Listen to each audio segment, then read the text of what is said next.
Stargate Atlantis. Yes, let's An- talk about that. Another joining in on the final season. Yep. Ultimately, what was the final season? Had it not been, I am convinced that you gals, would have been brought back for another one because the episode was so much fun and so cohesive and just worked. It's an episode called Whispers, written by Joseph Malazzi and Paul McGillion. I watched it again last night before joining you for this, and it is one of my favorite hours of Atlantis. Tell us about getting this role and working with this cast. Yeah, for sure. It was so great. I when I got the audition, I was super excited because I was like, Stargate, it's awesome. It's such a cool show. Of course, I know people on it. Mm-hmm. I knew David Hewlett, and we worked Mm-hmm. together on Cube and stuff before. And not So one scene shared with him in this one. I know. It was too bad, but I did get to meet Paul McGillion, Oh yeah. and he was pretty fun and great too. So, but yes, I would love to work with David Hewlett again. Oh my God. So yeah, I was really excited. And the first time I came in, went to MGM in LA to audition, and they asked me to read the role of Teldy first. And then I can't remember now, because it is a little bit of a long time Yeah. ago. If I, did the audition and went home, and then they asked me back, or maybe they had me read both parts. And I remember doing Teldy first. And I can't quite remember that, David, but I do remember that I read for Teldy first. And then I read for Dr. Porter after. And that was a good sign, because then I thought, okay, that's good, because I'm probably going to get Dr. Porter if they're asking me to. Yeah, absolutely. Let's try this one. Yeah, exactly. So, and I thought, you know what? I think this part's better for me anyway. When I read it, I was like, yeah, this makes more sense. So, yeah, got the part, and got to go up to Vancouver, and which is always a treat. I love filming in Vancouver. So, and then they said, we want to have you guys come in early too, because you're going to need to, use these P90s. And I was like, what's a P90? Submachine gun. And then I found out, and I was like, whoa, really? What? Okay. So we all had to come up. Now, I was a new mom at the time, pretty new mom. My daughter, Summer, was like 15 months at the time. Wow.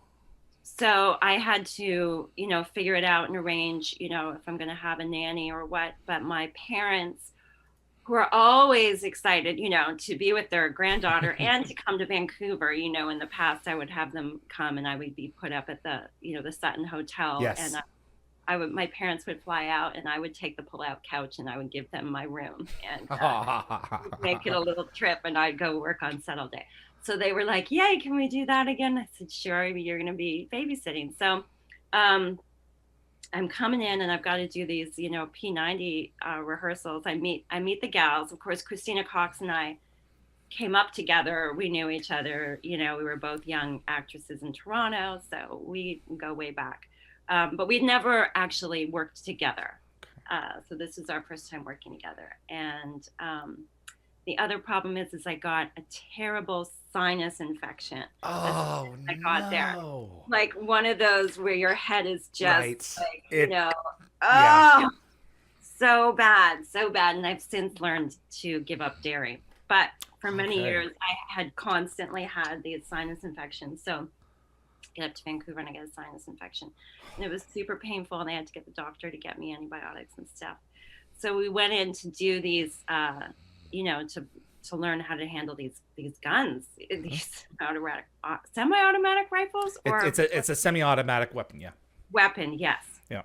And I was into it, super cool. I mean, nervous, but into it. I was a bit miserable with my face at the time. But absolutely. It's one of the worst things you can have. It is, and it was the only thing that made the whole thing a bit of a bummer. But once the antibiotics kicked in, it was great. and met Janina, who was really a hoot right away. I was like, wow, this young woman's a hoot. She's going places too. I could tell right away. And Leela, who was so lovely and great. Yes. So we all get in there, but Christina Cox was already like a pro. She had like used guns and so many, and these types of weapons, and was such a pro. So Christina's just like, yeah, give me this thing. And she's just like amazing. We're all looking at her and we're like, oh man, we gotta figure Up this our out. game. Totally. We gotta up our game with this one. So yeah, it was great. And we spent like, I don't know, better part of a day, learning how to use them. And then I felt pretty good about it. I was like, okay, yeah, this is pretty cool. The firearms training is always a tricky balance, because Yeah. that's the thing with Stargate. It was very much part of that show being a paramilitary series. Yes, and they took it so seriously. Like if you respect this weapon, and you're safe with it, they teach you what to do. 100%. And of course, that's very much right now what's going on. Mm-hmm. With everything. Exactly. The set of rust and stuff. And it really did give me pause and make me think about all the times that I've had to handle a weapon in my life. Correct. You use your own personal experience to say, okay, how could this have happened based on what I know to be standard, or what I have been trained to do. I'm no big weapons, but I have, from prom night 4, I had to have a handgun, a pistol, and fire it. And I remember every single time checking it. Yes. I mean, I didn't even need to check it, because the person, the armor or whoever would or props person or whoever it was, it would yell, everyone stop and look, and here's the gun, and here's the barrel, and here it's empty, and I'm, I mean, very, very clearly. Mm-hmm. And I would be standing there looking at it going, okay, yes, okay, great, yes, thank you, we all saw that, great, like.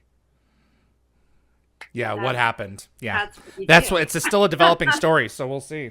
Yeah. Absolutely. So anyway, but very safely, very well handled on Stargate, and that was really fun. And then we get into, the filming and the fog and the scare. Oh my gosh. And I gotta say, a funny thing about me is I don't really like to watch horror movies or horror, but I like to be in them.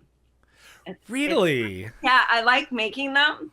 But I'm not someone who likes scary movies, really. I get way too scared. I mean, watching Stranger Things with my daughter was like, that was tough. I mean, that was scary. Come on. Like, those things were scary in the beginning. So that kind of reminds me of Whispers Was First, that sort of same kind of thing. When we were watching Stranger Things, I said to my daughter, I was like, ooh, this reminds me of doing Whispers. Like, this fog, and it was so scary, and the creatures, and the creatures were great. Those actors did such a wonderful job. They can barely see. Little slits, I'm sure. No, they've got this goop they can barely see. They're in all this fog. Their physical stuff was so good, but then it was so cute because off set outside, my parents and my daughter came to visit. And she wasn't scared of them. Really? Because, they're talking in a nice voice. Yeah, like, absolutely. Hi, how are you? And don't mind me. I'm just working with your mom. I know. And I remember thinking, I wish I got a photo of this. I was going to text my mom this morning and say, do we have any photos? And then I also remember Jason Momoa coming by. So I was like, damn it. I wish I got a photo of my daughter with the creatures and Jason. It's interesting you say that you don't much like to watch horror, but you didn't mind being it. Did you like haunted houses growing up? No. I mean, okay. My mom used to play this game with me because we had an apartment where, the kitchen, the gas, to hold my dog, which was a Lhasa Apso. Oh my gosh. She would hold him and we'd get him all revved up, and then I would run as a little kid, and I would run around, he would chase me, and I would be terrified of my little fluffy dog chasing me around the house. There's a circuit that switches on in your head. It does. And it's the part of us that used to be prey. Yeah, that's right. Yeah. And but I kind of liked it too, but I don't like to but I don't like to watch it. But it's fun to be in it because you're seeing how it's all made, Yeah, you you're know? a part of And the magic. you're a part of the magic, and I think that's pretty fun. And same when I did Prom Night 4, that was pretty fun too. So I haven't done a ton of horror, but I do. Yeah, it is fun to be part of. I gotta say. Did the fog trigger your sinuses at all? Make it any worse? Oh yeah, I was a hot mess at that. Ah, But I had the antibiotics going. okay. It does That's make a difference. and you know what else helped was Joe Malazzi's amazing chocolates. He had Did you have a chocolate party or oh, did he bring some to the oh my set? god! I think he had chocolate party. Oh no, you know what? He might have had a chocolate party, but I just couldn't go Oh, between okay. my little girl and my sinuses. But I remember the door knocking in my hotel room, and it was Janina and Christina, and they were like, "Hey, and we brought you some chocolate." I do Ah, remember that. So I think they went over to Joe's house. okay. He had an annual chocolate party for years. Yeah, I This is know. what I he remember did. him saying that. So, Yeah. but we had some on set, and it was awesome. I think there's a couple of photos floating around out there with me biting. How was Paul? Did you know Paul? You Oh didn't my know Paul God, before this? I didn't. You did No, not. no, no. I mean, Paul McGillion, he's a hoot. He's great, and of course I loved it because I grew up with my Scottish grandparents. So Oh. I have a bit of a soft spot there for the Scottish accent, and we had such a good time, Paul and I. And yeah, I really liked those two characters together, Dr. Porter and Carson. I thought they were adorable. I looked at the show recently so I could do this. I looked at it the other night and I was like, wow, majority of this is just Paul and I flirting. Yeah, yeah. It's Really? adorable. Dusty sure doesn't think so, but Yeah. I'm gonna go sweep the neighborhood again. Yeah, exactly. So- Yeah, really fun. And then also with the other Joe, I mean, he's great too. It was just it was a fun experience. And Will Waring did such a great job of directing. yes. Do you remember those, like the tent that we had so that you could keep all the smoke in it? And That stuff isn't cheap, You want to it's preserve it as much as I possible. mean, they used just a ton of smoke. The fog. It was thick as soup. It was so thick. The thing that I love about that particular set, it was they called it the Village set. Right. That's They had right. introduced it, I believe, in season 2 of Atlantis and season 9 of SG1. It was an enormous soundstage. It was one of the bigger Yeah. ones that Bridge had. They Huge. could convert it into almost anything. And especially with the fog, when I was rewatching the episode, you could see how they reconfigured it so you could tell with the landmarks there kind of where you were in the village in the episode. And the stuff that it's just a huge jigsaw puzzle when it all comes together on screen. The location of the well, it's the center of town. You kind of get your orientation through this soup. It's just brilliant stuff. Really brilliant. I mean, the special effects. I mean, they did such a fantastic set. I mean, everyone. Just an incredible job. I was so impressed. Thanks for watching this clip from Dial the Gate. If you enjoyed the video, give us a thumbs up. It's our goal to share a new Stargate story every day while we're on break.